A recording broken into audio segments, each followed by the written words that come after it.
There is a moment, and you have felt it, when you realize that no matter how clearly you explain yourself, the other person is not actually listening. They are waiting for a crack in your composure, waiting for you to become uncertain enough that they can take something from you. It does not arrive dramatically. It arrives quietly. At a dinner table, in a meeting, in a relationship you once trusted. You sense it before you name it. You have been explaining yourself for minutes, maybe for months, and still the disrespect continues. And here is what no one tells you when you are in the middle of it.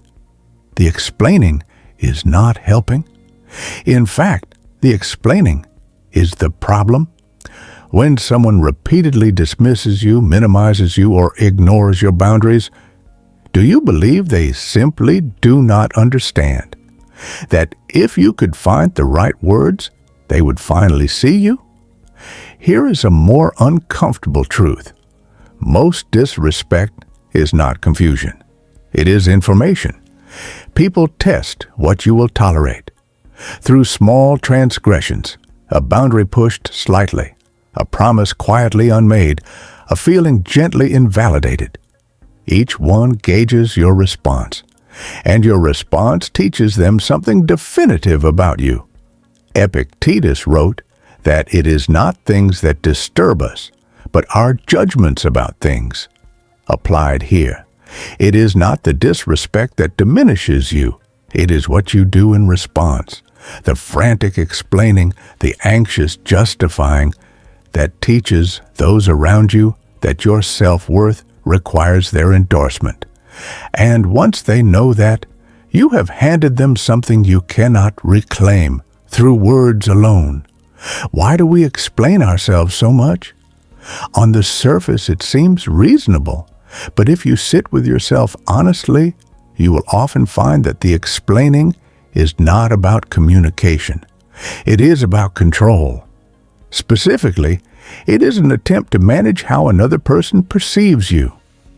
To secure, through the right arrangement of words, a feeling of safety that can only ever be temporary. Carl Jung described the persona, the mask we build to manage how the world sees us, as distinct from the self. When we over-identify with it, we become actors desperately seeking applause rather than individuals living from a center. The over-explaining is the persona in overdrive. It is the self saying, I do not trust that my value is self-evident. I must persuade you, and if you do not agree, I am in danger. Notice how that framing positions you. It locates your power outside yourself and deposits it into another person's hands. If you decide to stop explaining yourself, something predictable will happen first. The other person's behavior will get worse before it adjusts. They will push harder, become louder, accuse you of being cold, press you to react, precisely because your stillness confuses them. This is called the extinction burst, when a behavior that previously produced a result, your anxiety, your visible distress, suddenly stops producing that result. The person unconsciously escalates. This is not a sign that you are doing something wrong. It is a sign that something is shifting. Marcus Aurelius wrote, "You have power over your mind, not outside events." The extinction burst is an outside event. It is noise. If you can remain steady through it, not cold, simply grounded, it passes, and what remains is clarity.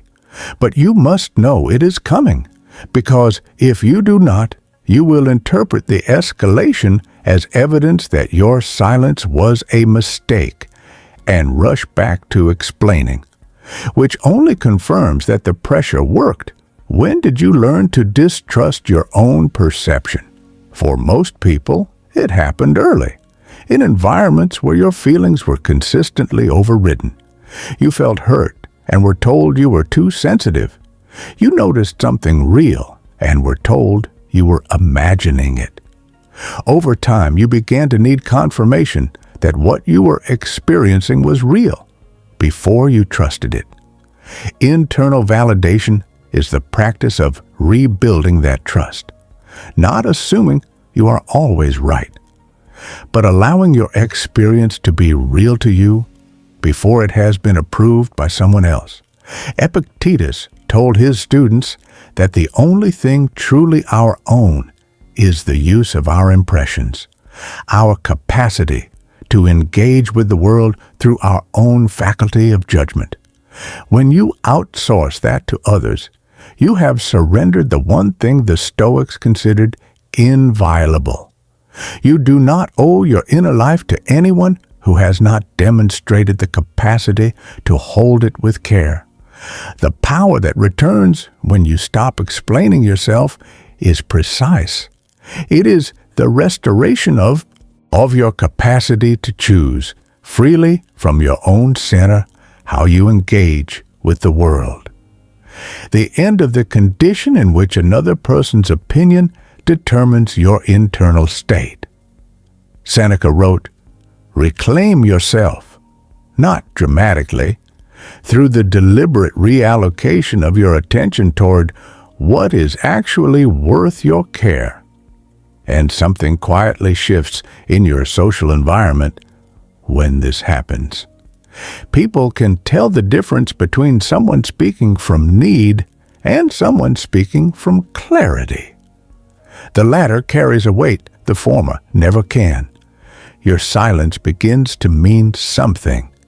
Your engagement is no longer automatic. It is earned. The social environment reorganizes itself around the truth of what you are once you stop obscuring that truth with anxious performance.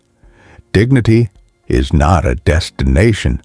You do not arrive at it once and find it holds permanently. The Stoics believed in the practice, the daily return to your own values, the gradual strengthening of the faculty that chooses how to engage. Marcus Aurelius, Emperor of Rome, still wrote daily reminders to himself not to be governed by others' opinions. Even he needed the practice, which means you are allowed to need it too.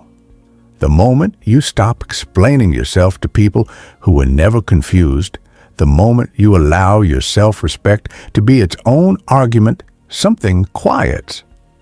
A stillness that belongs entirely to you, that cannot be taken by someone's dismissal or disapproval. That stillness is not emptiness. It is the ground. And everything worth building requires solid ground. You are more stable than you know. And the dignity that lives in you does not require anyone's confirmation to be real. It only requires that you stop apologizing for it. If something in this resonated, carry one idea with you this week. Notice where you instinctively reach to explain yourself and pause. Ask what drives that impulse, then choose deliberately whether it serves you. Character is built in those small spaces of choice. Until next time, take care of your inner world. It is the only one fully yours. Like, share, and subscribe my channel for more videos.